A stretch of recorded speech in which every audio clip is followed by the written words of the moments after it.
রাসূল ডাকতেছেন, সাহাবীরা রে, আমার এই শহীদদেরকে দাফন করে দাও। শর্ত হলো গোসল দিও না, রক্তমাখা জামা কাপড়গুলো পাল্টাইও না, এই রক্তমাখা জামা সহ দাফন করে দাও। হাসরের ময়দানে আমি নবী এই শহীদগুলো লইয়া আল্লাহর আরশের কিনারে যাইয়া দাঁড়াবো, দেখাবো আমার উম্মতের মতো কেউ নিয়ে আল্লাহকে পাওয়ার জন্য এইভাবে কষ্ট করেছে।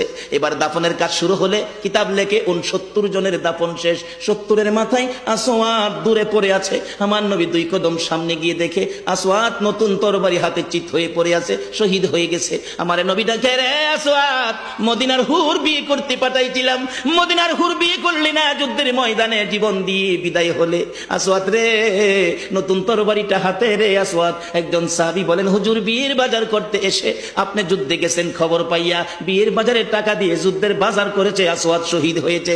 আমার নবী ডাকে, মাবুদ, আমার আসওয়াদকে তুমি কি দিবা গো আল্লাহ? মদিনার হুর নিল না, রাসূলের পক্ষ নিয়ে জীবন দিয়ে দুনিয়ার থেকে বিদায় হলো, আমার আসওয়াদকে তুমি কি দিবা গো আল্লাহ? আসওয়াদের লাশটা ধরে ধরে কবরের দিকে নিয়ে আসতেছে। গোসল লাগবে না, কাফন লাগবে না, শুধু দাফন করে দিবে। আমার নবী আসওয়াদের কবরের পাশে দাঁড়াইয়া মুস্কি মুস্কি হাসতেছেন। সাহাবীরা আরজ করেন, ইয়া রাসূলুল্লাহ, এই কবরের পাশে হাসতেছেন কেন, ব্যাপার কি? আমার